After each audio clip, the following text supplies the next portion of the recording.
Il-ħadd it-tajjeb. Illum 17 ta' Novembru, it-8 Dinji tal-Faqar. Nilqakom għal din il-quddiesa mill-Kappella ta' Casa Leone 13, id-dar tal-anzjani tal-Knisja ġewwa San Ġiljan. F'dan il-jum ejjew nimxu fuq kliem il-Papa Franġisku fejn iħeġġiġna biex fuq il-passi ta' Ġesu f'kull ċirkostanza aħna msejħin biex inkunu ħbieb tal-foqra u biex ma ninsewx li ħadd mhu esklus mill-imħabba t'Alla għax f'għajnejh aħna il-koll foqra u fil-bżonn. Aħna il-koll tal-laba għax mingħajr Alla m'aħna xejn. Jiċċelebra l-quddiesa l-Arċisqof Charles Scicluna flimkien ma' residenti u l-ħaddiema ta' din id-dar.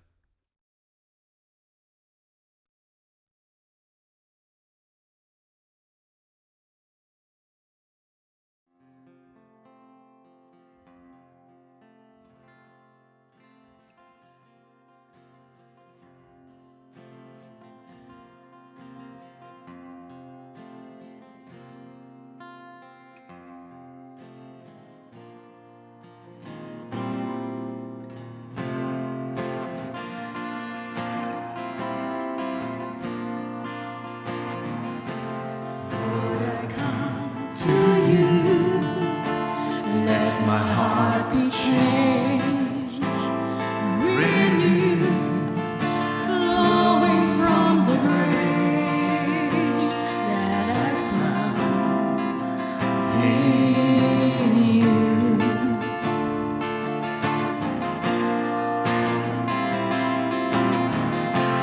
Lord, I've come to know the weaknesses I see.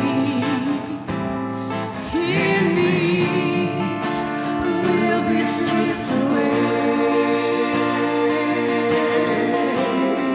by the power of your love.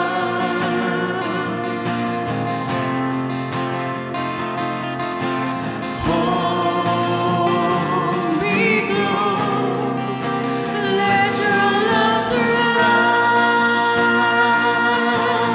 me.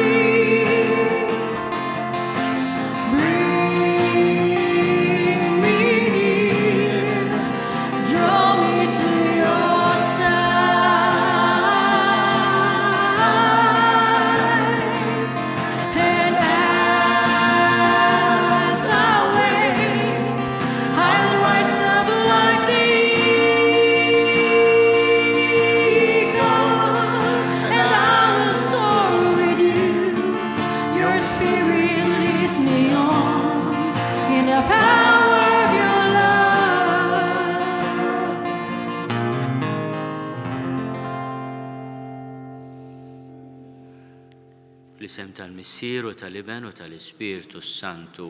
Amen. Il-paċi magħkom.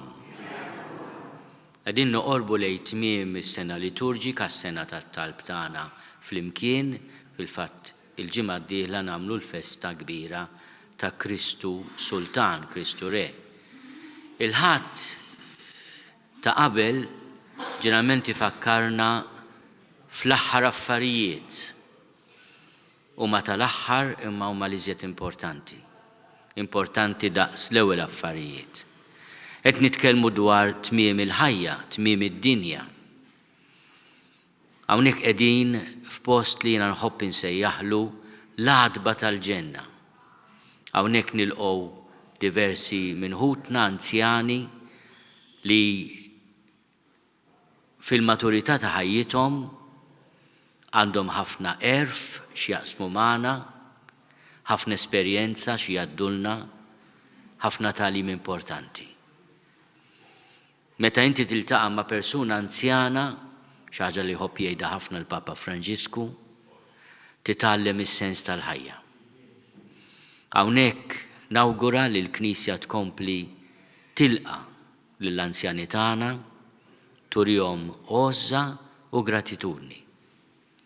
Ma xtaqt ngħid xi ħaġa wkoll dwar l-istorja ta' dan il-post. Dan il-post, speċjalment din il-binja ta' Casa Leone, mis-sena 1900 kienet ħaddan mhux biss komunità ta' sorijiet, kienu jgħidulhom il-Blue Sisters, mbagħad wara s-sorijiet tal-karità, ma hawnhekk twildu wkoll ġenerazzjonijiet ta' Maltin. Għax hawnhekk kien hawn il-gajni meta hawnhekk kien sptar. U hija ħaġa sabiħa li meta tiftakar f'dan il-post tiftakar li fil-bidu tal-istorja tiegħu kien jara n-nies jitwildu. Illum qed iwassal lil ħutna biex jitwildu għal ħajja ta' dejjem. Il-kwadru sabiħ tal-Kali għandek lil Papa u l-istorijiet għal-kub tehom quddiem Ġesu kurċifiss, il-Madonna u San Ġwan, hija l-immaġini tal-Knisja li meta tgħin lil dak li jkun bir-riżorsi tagħha u għandha bżonnhom tkun qed taqdi lil Ġesu stess. Mod speċjali lil Ġesu fid-tbatija tiegħu. Ejju nkomplu dan l-ispirtu f'dan l-ambjent ta' mħabba, ta' għoża, ta' karità, nitolbu lil Mulej ifajjaqna mill-ġrieħi ta' dnubiet tagħna. Mulej ħnina. Kristu ħnina. Mulej ħnina. Eħenna lina Alla li jista' kollox jaħfrinna dnubietna u jwassalna l-ħajja ta' dejjem. Glorja l-Alla fil-għoli ta' smewiet u paċi fl-art lil bnedmin ta' rida tajba. Infaħruk, imberkuk, nadurawk, natuk ġieħ, irrodulek ħajr għal glorja kbira tiegħek. Mulej Alla Sultan tas-sema, Alla Missier li tista' kollox, Mulej Iben waħdini Ġesu Kristu, Mulej Alla ħaruf talla bin il-Missier. Int li tneħħi d-nubiet tad-dinja ħenna lina. Int li tneħħi d-nubiet tad-dinja il-qatt talb tagħna. Int li qiegħed fuq il-lemin tal-Missier ħenna lina. Għaliex int waħdek qaddis, int waħdek Mulej, int waħdek il-għoli Ġesu Kristu, mal-Ispirtu Santu fil-glorja tal-Missier Alla. Amen. Nitolbuk Mulej Alla tagħna għatina li dejjem inġarbu l-ferħ tar-rabta tagħna miegħek. Għax ilena sħiħu bla tmiem jinsab fil-li dejjem naqdu lilek, li minnek jiġina kull ġid. Bibnek Ġesu Kristu Sidna li Alla u miegħek jgħixu jsaltan fl-imkien mal-Ispirtu Santu għal dejjem ta' dejjem.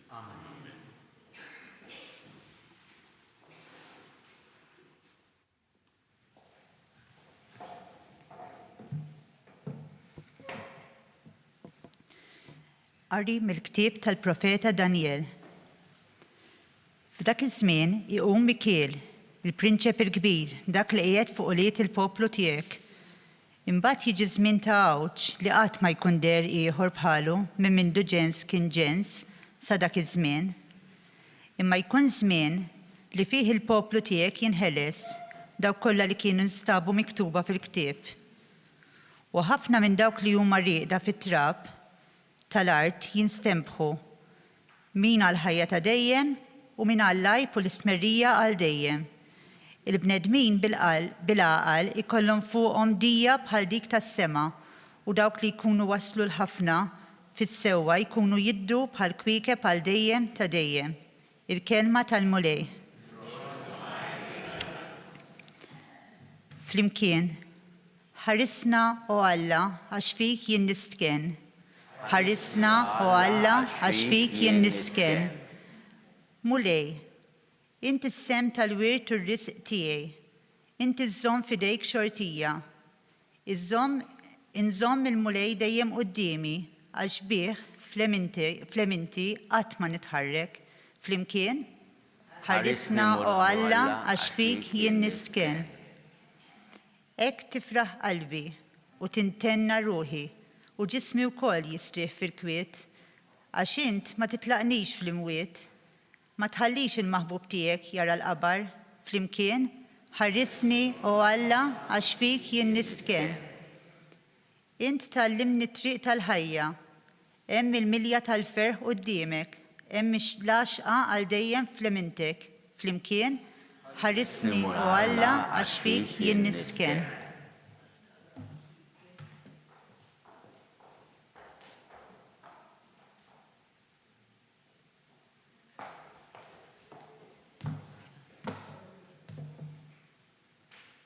Qari mill-ittra lill-Lut. Kull qassis ieħor imur kuljum biex jaqdi l-ministeru tiegħu u joffri u jerġa' joffri l-istess sagrifiċċju bla ma jistgħu qatt ineħħu dnubiet. Imma Kristu, wara li joffra sagrifiċċju wieħed għad-dnubiet, għad għal dejjem fuq in-naħa tal-lemin ta' Alla, fejn qiegħed jistenna sa ma l-edewwa tiegħu jitqiegħdu mirfess taħt riġlejh. Għax hu b'offerta waħda għamel perfetti għal dejjem lil dawk li huwa jqaddes. Issa, fejn hemm il-maħfra ta' dnubiet, ma hemmx għalfejn issir aktar l-offerta għad-dnubiet. Il-kelma tal-mulej, ir-roddu ħar lill-Alla.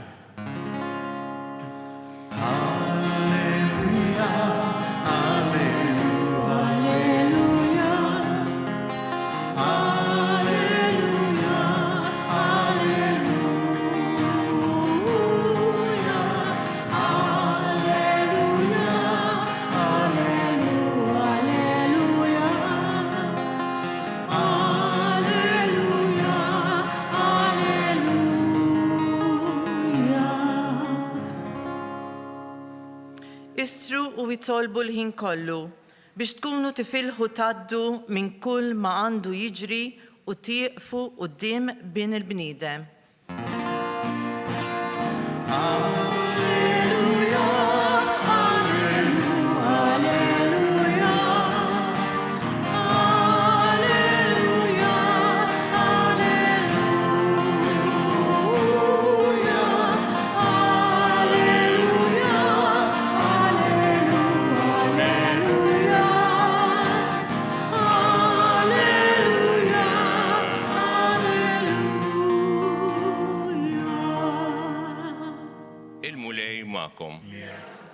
Qari mill-Evanġelju skont San Mark. Glorja lilek mulej.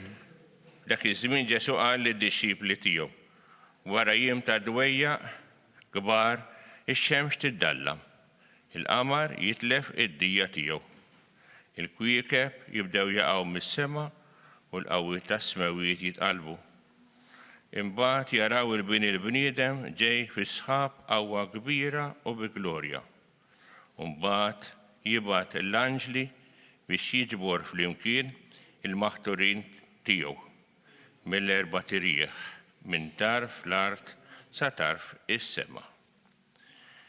Mis-siġra tat-tin talmu din il-parabola meta l-fera tagħha tirtab u tarmi il-weraq, intom tintebħu lis-sajf fil-qrib.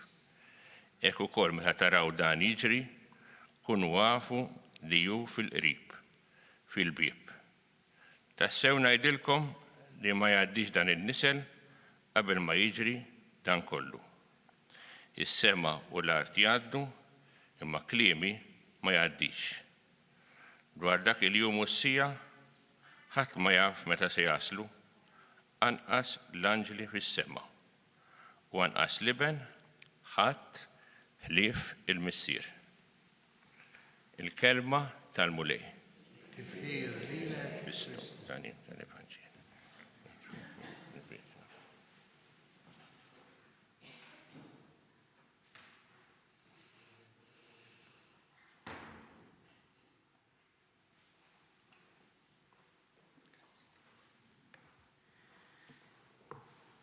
Dan il-qari mill-Vanġelu ta' San Mark li qegħdin intemmu is-sena d-dieħla li nibdew 15 oħra naqraw il-Vanġelu skont San Luqa, jitkellem dwar l-aħħar żminijiet u Ġesu qisu jinseċ bħal meta tagħmel il-malju. Żewġ affarijiet f'daqqa. It-tmiem ta' Ġerusalem tan il-belt tant għażiża għalih u għall-Lut kollha u tmiem id-dinja. It-tmiem ta' Ġerusalem kien xi ħaġa li hu qabel saret din it-traġedja kbira fis-sena 70 wara Kristu, pratikament ftit inqas minn 40 sena wara il-mewt u l-qawmin tiegħu, wara li qed jgħid dan id-diskors. Il-qerda ta' Ġerusalemm għallut kienet qisu tmiem id-dinja. Wara kollox, bl-attakk aħrax tal-armati tal-Imperatur Titu fis-sena 70 wara Kristu, inqerdet Ġerusalemm kollha, inqatlu l-abitanti kollha li kienu għadu hemm wara attakk u assedju aħrax ħafna, tkisser it-templu u għadu mkisser sal-lum. L-unika biċċa li għad baqa' mit-tempju ta' Ġerusalemm ta' żmien Ġesu huwa ħajt, il-ħajt tal-punent jgħidulu l-Western Wall fejn il-lut imorru u jibku il-qerda tat-tempju ta' Ġerusalemm sal-ġurnata tal-lum. U sal-ġurnata tal-lum it-tempju ta' Ġerusalemm ma nbena qatt iżjed. Dan it-tmiem li Ġesu ra ġej fuq Ġerusalemm u li fuqu jitkellem mal 4 dixxipli, dan id-diskors Ġesu jgħidu li l-4 dixxipli, 2 settijiet ta' sajjieda, lil Ġwanni u ħuh Ġagbu u li Zebedew u Pietru u ħuh Indri. Kienet jiġifieri diskursata intima ħafna li fiha Ġesu fetaħ il-qalb tiegħu, id-dulur tiegħu għat-tmiem ta' Ġerusalemm, imma wissihom ukoll li dan kien sinjal ta' tmiem tad-dinja li għad irid jiġi. Meta ħadd ma jaf. Imma hemm xi ħaġa li taffettwa lil kull wieħed waħda minnha l-aħwa.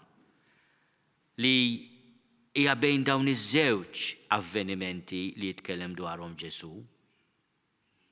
Għax tmiem Ġerusalemm meta tkellem Ġesu ma kienx għadu ġara, kien għad baqalu ftit inqas minn 40 sena biex jiġri, imma ġara. Huwa dokumentat fl-istorja, addirittura l-Imperatur Titu kien għamel ukoll ark trionfali li għadu magħna sal-lum ġo Ruma li jċċelebra wkoll ir-rebħiet tiegħu fosthom ir-rebħa u l-qerda ta' Ġerusalemm. Imma Ġesu jitkellem dwar it-tmiem tad-dinja kif nafu aħna, u bejn dawn it-tnejn hemm it-tmiem ta' ħajjitna kif nafu aħna wkoll. Dan huwa appuntament li nixtiequ kemm nixtiequ li ma jasalx malajr, se jasal.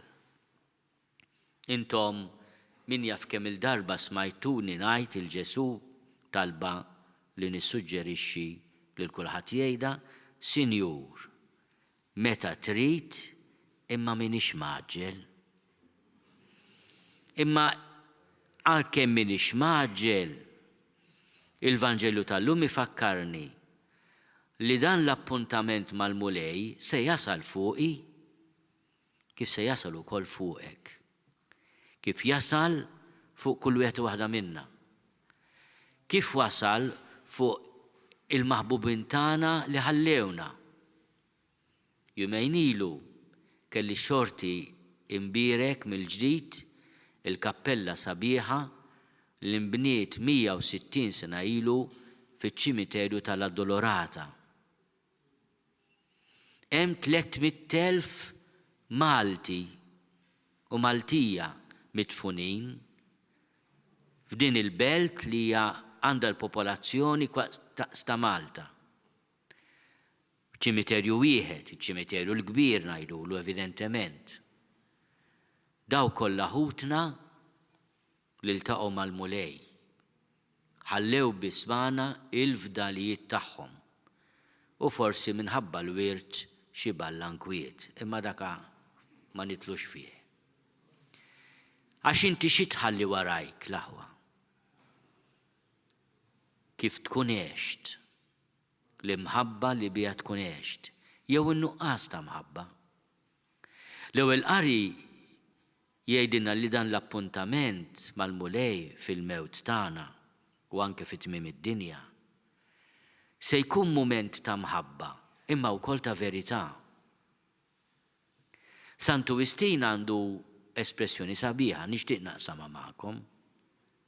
Kif tippretendi li ssib il-ħniena jekk f'ħajtek mużajtx il-ħniena? Qed jgħidilna meta tiltaqa' mal-mulej inti se ssib dak li żrajt f'din id-dinja.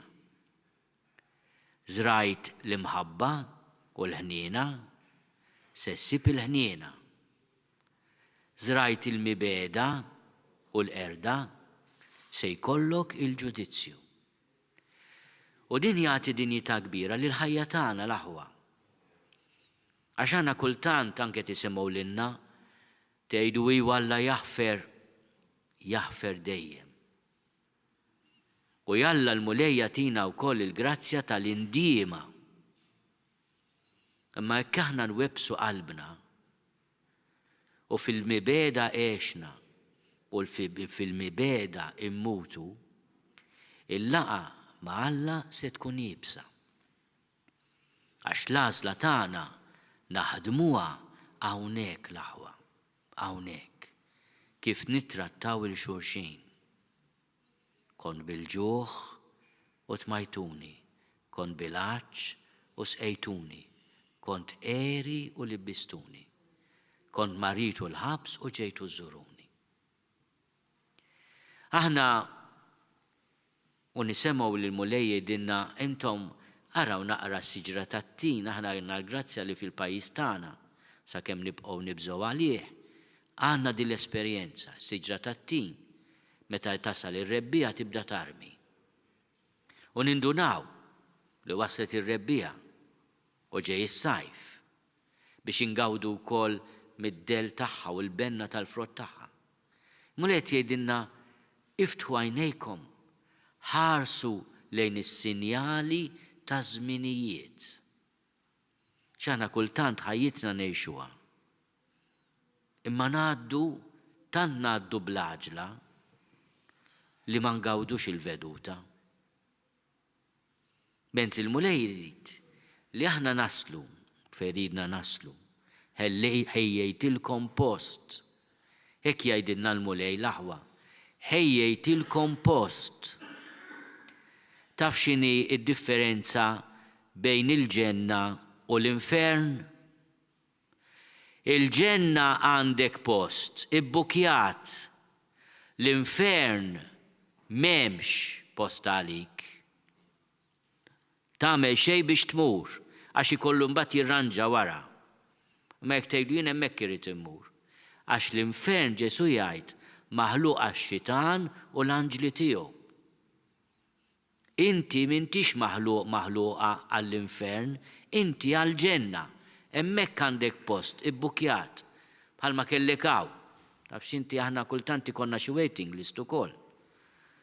Għall-ġenna hemm il-waiting list, imma naslu u hemm lest, post lest. Imma l-ġenna allura il-biljett maqtuħ tistgħu tqattgħu jew tużaħ. Se nagħmlu?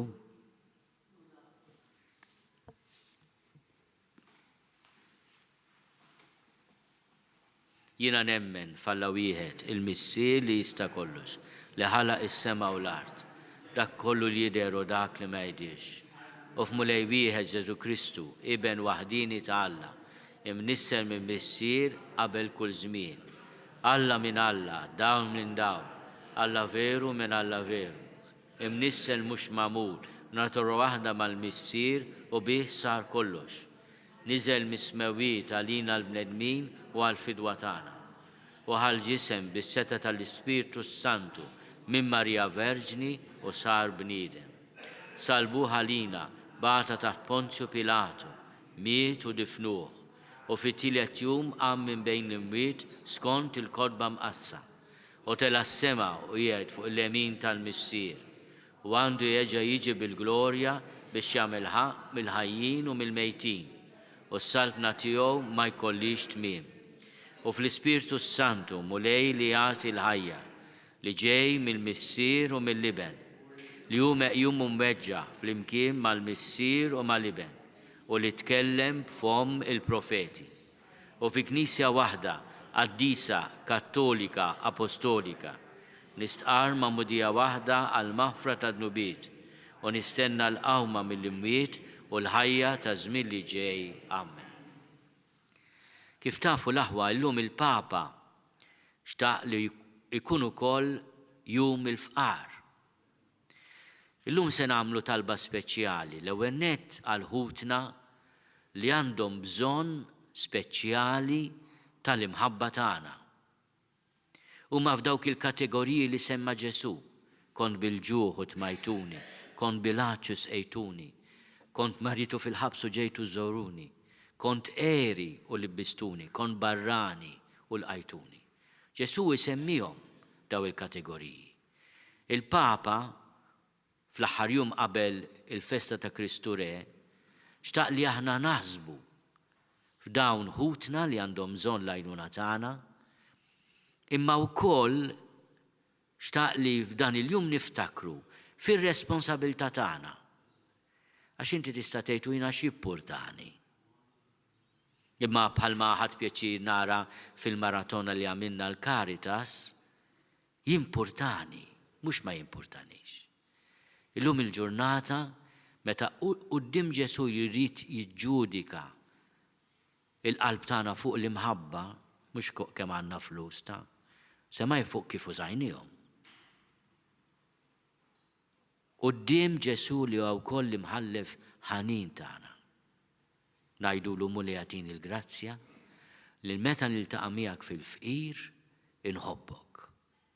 Ejjew nagħmlu mument ta' silenzju u nitolbu din il-grazzja speċjali.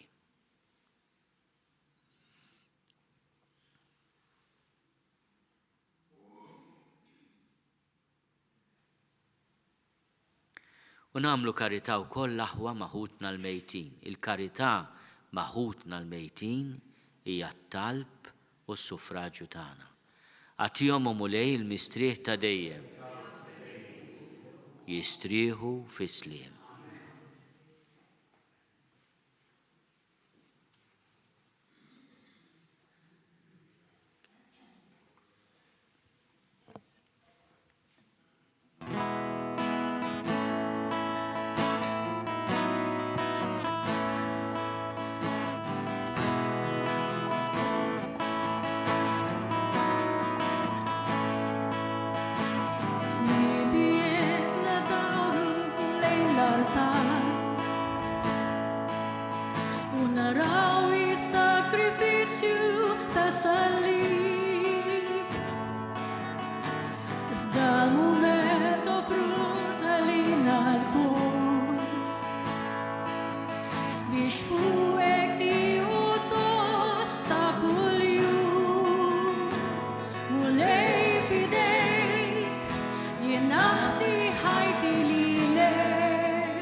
biex is-sagrifiċċju tiegħi u tagħkom ikun jogħġob lill-Alla l-Missier li jista' kollox. Jilqal mulej mill-idejk sagrifiċċju għat-tifħir u glorja ta' ismu għal-ħtiġijiet tagħna u tal-Knisja maqazza kollha tiegħu. Atina mulej li s-sagrifiċċju li sejrin noffru lill-kobor tiegħek jaqlanna l-grazzja li nkunu fidili lejk u jiksbinna l-frott tal-għena ta' dejjem.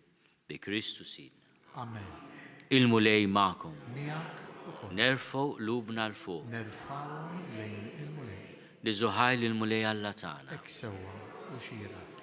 Sewwa u xieraq tas-sew mulej missier qaddis Alla ta' dejjem li tista' kollox. Tajjeb u taġid tas-salvazzjoni tagħna li dejjem u kullimkien irrodulek ħajr. Għax int fil-ħinna tiegħek hekk ħabbejt lid-dinja li battinna lill-ibnek il-waħdini biex jifdina. U rittu jsir bniedem bħalna f'kollox minn barra dnub biex hekk tħobb fina dak li ħabbejt fih. L-obbedjenza tiegħu ksibna mill-ġdid id-doni li konna tlifna bid-diżobbedjenza tagħna. Għalhekk mulej aħna wkoll mal-anġli u l-qaddisin kollha tiegħek infaħruk u b'ferħ kbir intennulek. Qaddis, qaddis, qaddis, mulej Alla tal-eżerċiti. Ismertu l-art mimlija bil-glorja tiegħek. Osanna fl-oli tas-smewiet. Imbirek min ġej fisem il-mulej. Osanna fl-oli tas-smewiet. Għaddis tas-sewint mulej inti lajn ta' kull dusija. Għaddis għalhekk nitolbuk dawn l-offerti bil-barka tal-Ispiritu tiegħek biex isiru għalina l-ġisem u d-dem ta' Sidna Ġesu Kristu.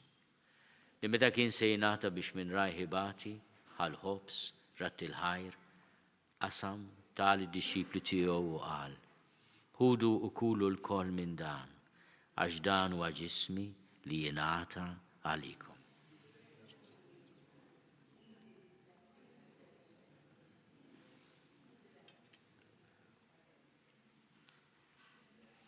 Ekku kol wara l-ikla ħal-kalċi reġarat il-ħajr tal id-disċipli tiegħu u qal: Ħudu u xorbu minnu l-koll, għax dan huwa l-kalċi ta' demmi tal-patt il-ġdid li jibqa' għal dejjem. Id-demm li jxerret għalikom u għall-bnedmin kollha għal maħfra tan-nubiet. Għamlu dan tifkira tiegħi.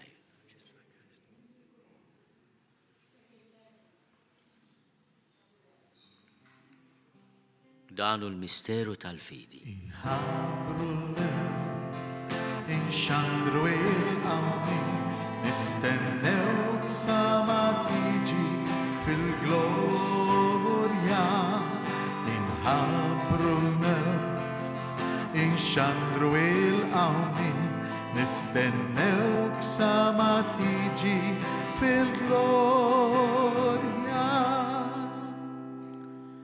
Għalhekk aħna u nagħmlu dan tifkira tal-mewt u l-qawmin ta' Sidna Ġesu Kristu. Nofrulek mulej il-ħobs tal-ħajja u l-kalċi tas-salvazzjoni. U rrodulek ħajra xogħġbok tilqana un qudiemek biex naqduk.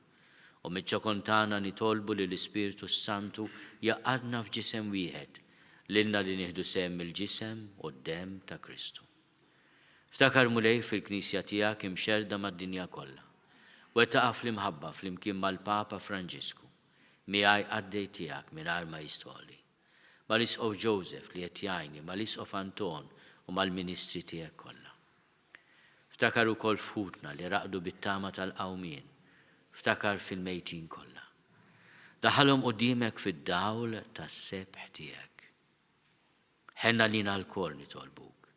Għati lilna wkoll il-wirt tal-ħajja ta' dejjem. Flimkien mal-Verġni Mqazzom Malla Marija, mal-Arus tagħha San Ġusepp, mal-Apostli u l-qaddisin kollha li jgħixu fil-biberja tiegħek sa mill-bidu tad-dinja.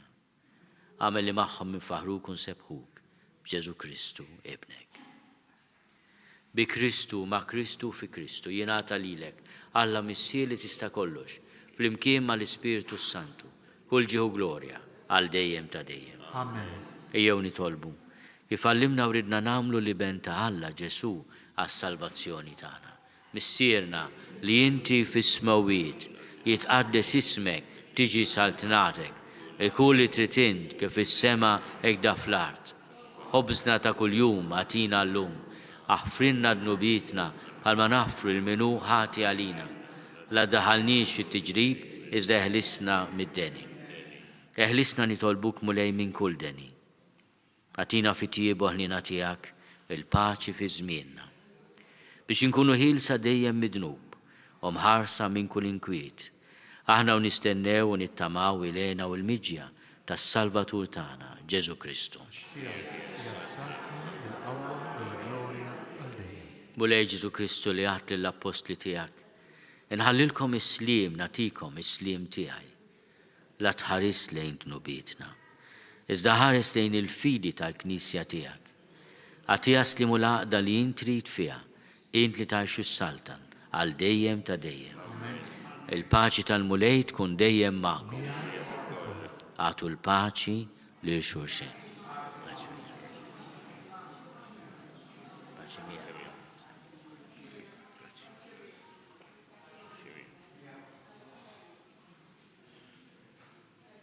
il-ġisem fl-imkien mad-dem ta' Sidna Ġesu Kristu jkunu jiswew lilna li se nitqarbnu bihom għal ħajja ta' dejjem.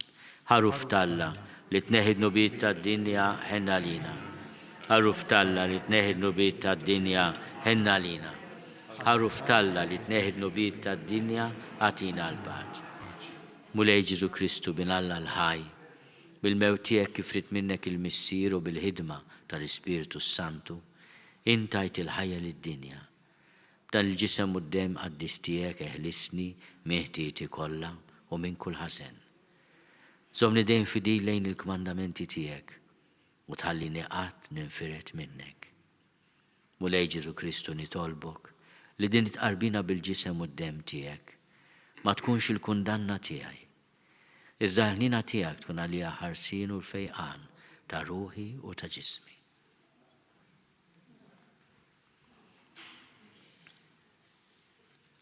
Danu l-ħaruf talla, danu li neħid nubiet tad-dinja. Ħenin dawk li huma mistiedna l-ikla tal-ħaruf. U lej ma jistoqlix li tidħol taħt is-saqaf tiegħi, iżda biss kelma waħda u ruħi tkun infejn.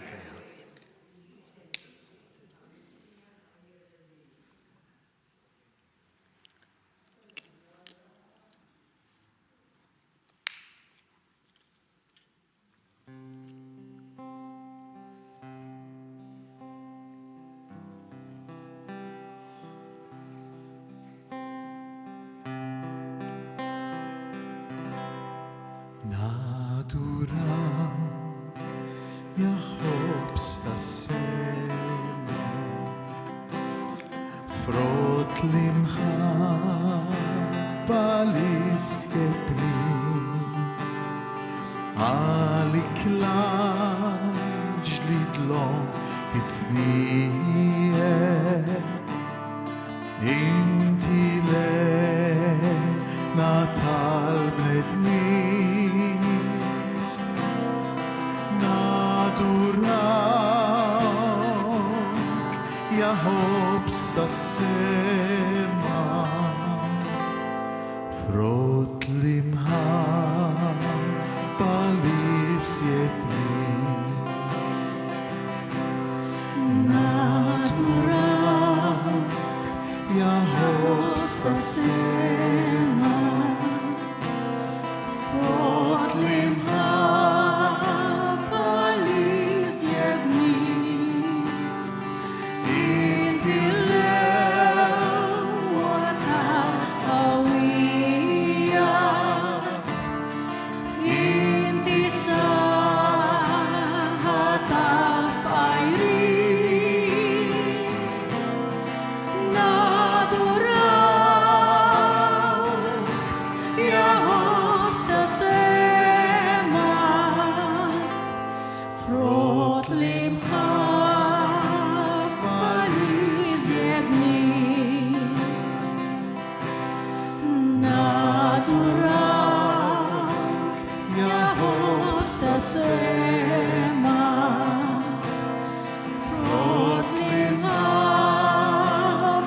li sjebni inti l-ewwa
Nitolbu.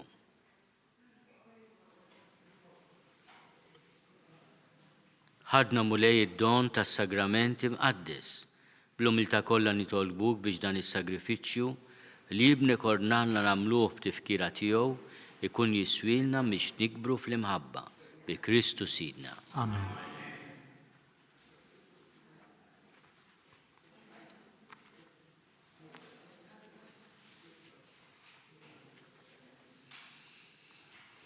Nixtieq insellem li residenti kollha ta' din id-dar u lill-istaff kollu d-diriġenza kollha nirringrazzjakom li lqajtuna hawn illum.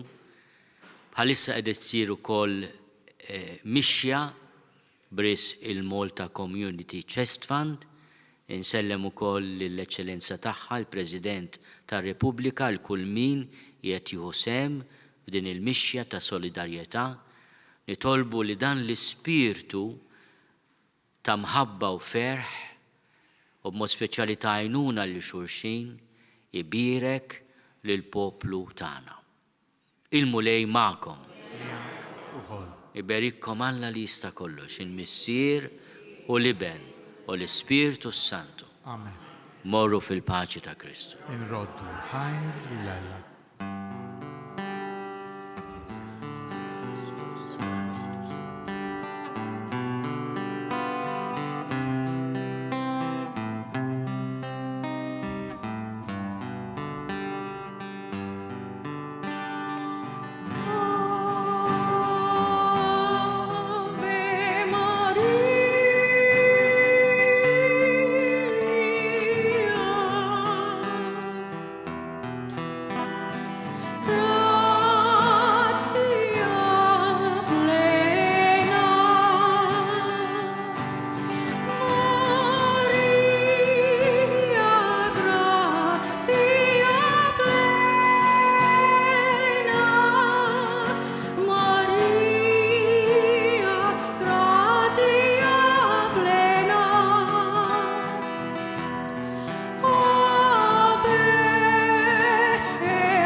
Ave Maria,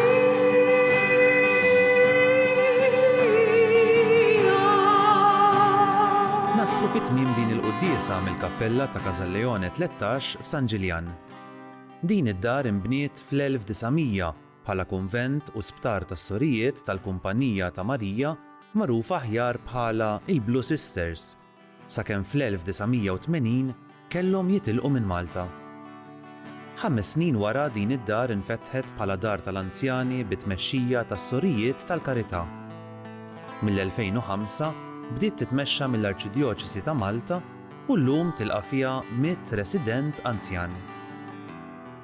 Grazzi tal-inaqadtu magħna. Nawguralkom il-kumplament tal-ħadd it-tajjeb.